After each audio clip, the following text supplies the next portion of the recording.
వాతావరణం అనుకూలిస్తే హెలికాప్టర్ సాఫీగా దిగుతుంది, లేదంటే గాల్లో చక్కర్లు కొట్టి ఎక్కడో అనుకూలంగా ఉన్న చోట వాలిపోతుంది. తెలుగు రాష్ట్రాల్లో ఐటీ పెట్టుబడుల పరిస్థితి ఇప్పుడు అలాగే ఉంది. దిగ్గజ కంపెనీలే కాదు, చిన్నా చితకా స్టార్టప్లు ఏపీ అంటే అమ్మో అంటున్నాయి.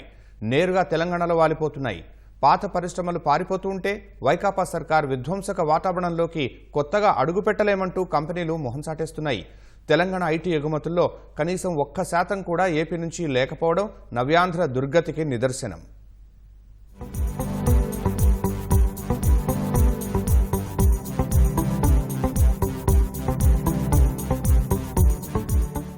ఇవి తెలంగాణలో ఎల్లల్లేకుండా సాగుతున్న ఇన్ఫర్మేషన్ టెక్నాలజీకి ప్రతిరూపాలు. 1997లో హైదరాబాద్ కేంద్రంగా మొదలైన తెలంగాణ ఐటీ ప్రయాణం ఇప్పుడు ఖమ్మం, కరీంనగర్, నిజామాబాద్, సిద్దిపేట ఇలా ఒక్కటేంటి తెలంగాణలోని ద్వితీయ శ్రేణి నగరాలకు విస్తరించింది. మరి ఏపీలో కనీసం విశాఖ, విజయవాడ వంటి ప్రథమ శ్రేణి నగరాల్లోనైనా ఇలాంటి ఐటీ వెలుగులున్నాయా? పోనీ భవిష్యత్తులో వస్తాయా? ఆ నమ్మకం ఆవగించంతైనా కనిపించడం లేదు. రాష్ట్రంలో ఐటీ రంగం పరిస్థితి అధఃపాతాళానికి దిగజారుతోంది. తెలంగాణ మాత్రం ఒక్కో మెట్టు ఎగబాకుతూ సరికొత్త శిఖరాలు అందుకుంటోంది.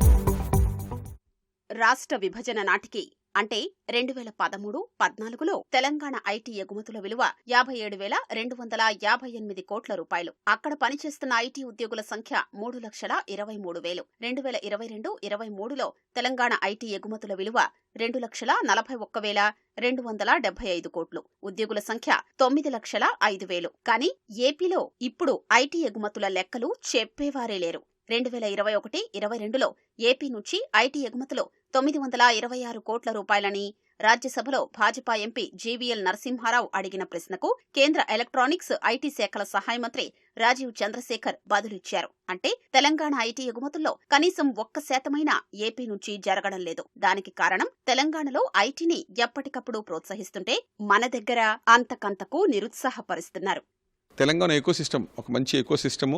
అప్పుడు చంద్రబాబు నాయుడు గారు ఉన్నప్పటి నుంచి కేటీఆర్ గారు ఇన్ఫర్మేషన్ టెక్నాలజీ మినిస్టర్ అయ్యింది, చీఫ్ మినిస్టర్ సన్న అయ్యింది, డెసిషన్ మేకర్ అవటం వల్ల ఎవరన్నా కంపెనీ వస్తే ఇమీడియట్గా ఆన్ ద స్పాట్ వాళ్ళకి కావాల్సింది ఏంటంటే కనుక్కొని చేయడం వల్ల డెసిషన్ మేకర్ మాట్లాడుతున్నామన్న దీంతో they are happy to invest there. అదే ఆంధ్రప్రదేశ్ వస్తే ఇక్కడ మన ఐటీ మంత్రి గారు డెసిషన్ మేకర్ కాదండి. ఏదైనా సరే సీఎం గారు ఇనిషియేటివ్ తీసుకోవాలి. మన సీఎం గారు అంటే బట్టన్ నొక్కుతూ పథకాల మీద దృష్టి ఉంటుంది తప్ప ఐటీ సెక్టర్ని గ్రో చేద్దామని చెప్పి దృష్టి వైఎస్ఆర్సీపీ ప్రభుత్వానికి ఆంధ్రప్రదేశ్లో పెద్దగా మొగ్గు చూపించలేదండి.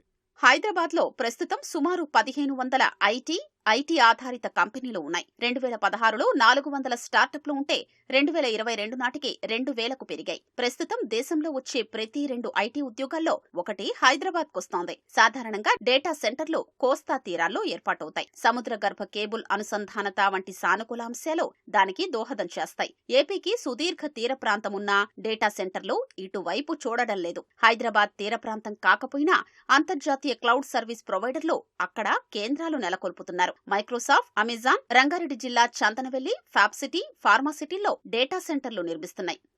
తెలంగాణ ఐటీ రంగానికి బలమైన పునాది 1997లోనే అప్పటి సీఎం చంద్రబాబు చేతుల మీదుగా పడింది. 14 నెలల్లోనే సైబర్ టవర్స్ నిర్మించారు. బిల్గేట్స్ ను మెప్పించారు, మైక్రోసాఫ్ట్ ను రప్పించారు. ఆ తర్వాత మానవ వనరులు, మౌలిక వసతుల కల్పనకు చర్యలు తీసుకున్నారు. ఆ తర్వాత అగ్రశ్రేణి కంపెనీలన్నీ ఒకదాని వెంట మరొకటి హైదరాబాద్లో రెక్కలు కట్టుకుని వాలాయి. ఆ తర్వాతి ప్రభుత్వాలు ఆ సానుకూల వాతావరణాన్ని చెడగొట్టకుండా కొనసాగించాయి. రాష్ట్ర విభజన తరువాత భారాస ప్రభుత్వం కూడా టీహబ్, వీహబ్, టీవర్క్స్ యూత్ హబ్, టీఎస్ఐటీ తదితర కేంద్రాల్ని నెలకొల్పి యువతను ఆవిష్కరణల వైపు ప్రోత్సహించింది. ఏటా దావోస్ వెళ్లి పెట్టుబడులను ఆకర్షించింది. భారాస దిగిపోయి కొత్తగా వచ్చిన కాంగ్రెస్ ప్రభుత్వం కూడా తెలంగాణలో ఆ సంప్రదాయం కొనసాగించింది. ప్రస్తుత సీఎం రేవంత్ రెడ్డి కూడా ఇటీవలే దావోస్ లో జరిగిన ప్రపంచ ఆర్థిక వేదిక సదస్సుకు వెళ్లి కొత్త కంపెనీల్ని రాష్ట్రానికి ఆహ్వానించారు. కానీ మన సీఎం దావోస్ దరిదాపుల్లోకి వెళ్లలేదు. తాడేపల్లి ప్యాలెస్ దాటలేదు.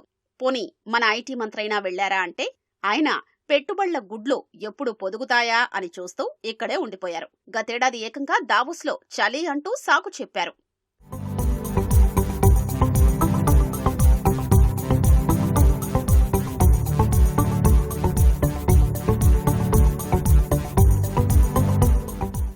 రాష్ట్ర విభజన తరువాత సుమారు 95% పైగా ఐటీ కంపెనీలు హైదరాబాద్లోనే ఉండిపోయాయి.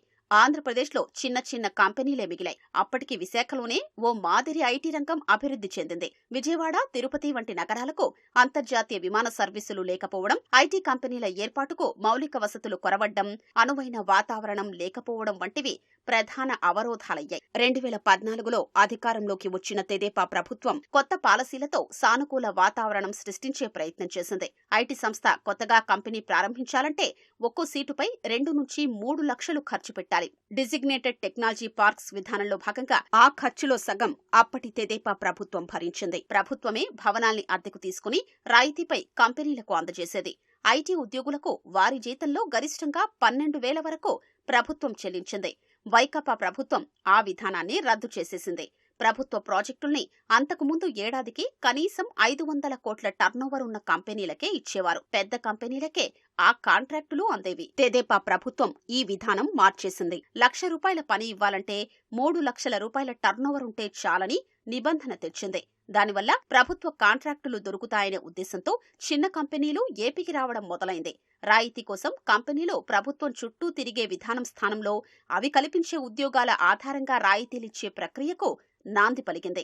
ఐటీ కంపెనీలకు 21 రోజుల్లోనే భూ కేటాయింపుల విధానం తెచ్చింది. వైకాపా అధికారంలోకొచ్చాక విధ్వంసకర చర్యలే తప్ప ఐటీ రంగం అభివృద్ధికి చూపిన చొరవేమీ లేదు. గత ప్రభుత్వం అమలు చేసిన డిజిగ్నేటెడ్ టెక్నాలజీ పార్క్స్ పాలసీని రద్దు చేసింది. ప్రభుత్వ ప్రోత్సాహం ఆగిపోవడంతో విశాఖ, విజయవాడ, గుంటూరు వంటి ప్రాంతాల్లో ఏర్పాటైన చిన్న కంపెనీలన్నీ మూతపడ్డాయి. ఒక్క విశాఖలోనే 100 స్టార్టప్స్ మూతపడ్డాయి. ఆ కంపెనీలకు చెల్లించాల్సిన బకాయిల్ని ఇవ్వలేదు. 400 మంది ఉద్యోగులున్న IBM, 3,500 మంది ఉద్యోగులున్న HSBC వెళ్లిపోయాయి. తెలుగుదేశం హయాంలో 70,000 కోట్లు పెట్టుబడి పెడతామన్న అదాని సంస్థ వైకాపా అధికారంలోకొచ్చాక 22,000 కోట్ల రూపాయలకు కుదించుకుంది. సామర్థ్యాన్ని 5 గిగావాట్లకు బదులు 300 మెగావాట్లకు తగ్గించింది. తెదేపా హయాంలో విజయవాడలో భారీ విస్తరణ ప్రణాళికతో కార్యకలాపాలు ప్రారంభించిన HCL సంస్థ గన్నవరంలోని తమ సెంటర్ను వైకాపా హయాంలో చిన్న BPO కేంద్రం స్థాయికి పరిమితం చేసింది. ఈ ప్రభుత్వం వచ్చిన తర్వాత 4.5 సంవత్సరాల్లో కనీసం ఒక ఐటీ కంపెనీ కూడా ఇన్సెంటివ్ అనేది రిలీజ్ చేయలేదండి.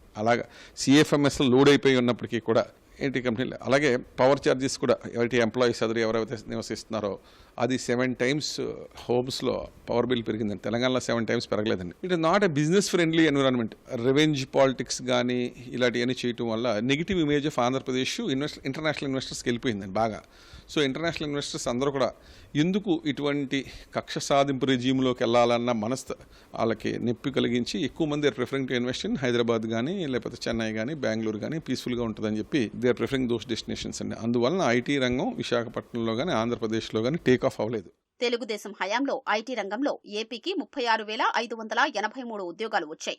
మరో 40,000 ఉద్యోగాల కల్పనకు ఒప్పందాలు కుదిరాయి. ఇండియా BPO స్కీమ్ ద్వారా మరో 19,380 ఉద్యోగాలు వచ్చాయి. విజయవాడలో HCL, పై డేటా సెంటర్ వంటి కంపెనీలు ఏర్పాటయ్యాయి. మేధా టవర్ ఐటీ కంపెనీలతో కిక్కిరిసింది. ఫ్రాంక్లిన్ టెంపుల్టన్, కాంజ్యూవెంట్, ANSR వంటి కంపెనీలు వచ్చాయి. పేటీఎం, బెల్ఫ్రిక్స్, ఫెడరల్ బ్యాంక్, అంజూర్ తదితర 21 సంస్థల కార్యకలాపాలు ప్రారంభమయ్యాయి. ఏపీఎన్ఆర్టీ సహకారంతో మంగళగిరి, విజయవాడ, గుంటూరు, విశాఖలో 93 కంపెనీలు, వాటిలో 6,000 ఉద్యోగాలు వచ్చాయి. తిరుపతికి జోహు కంపెనీ కూడా వచ్చింది. వైకాపా హయాంలో విశాఖలో ఇన్ఫోసిస్ ఇటీవలే కార్యాలయం ప్రారంభించింది. అదేదో తమ ఘనతగా జగన్ ప్రభుత్వం ఊదరగొడుతోంది. కరోనా సమయం నుంచి వర్క్ ఫ్రం హోమ్ లో ఉంటున్న ఉద్యోగుల్ని మళ్లీ కార్యాలయాలకు రప్పించే లక్ష్యంతో విశాఖతో పాటు నాగ్పూర్, కోయంబత్తూర్, భోపాల్ నగరాల్లో ఇన్ఫోసిస్ తమ కేంద్రాల్ని ఏర్పాటు చేస్తోంది. విశాఖకు ఇన్ఫోసిస్ అలా తన అవసరాల కోసం వచ్చిందే తప్ప ప్రభుత్వ చొరవతో కాదు. వైకాపా అధికారంలోకొచ్చాక విశాఖలో 200 మందితో ఉబేర్, 200 మందితో రాన్స్టాడ్,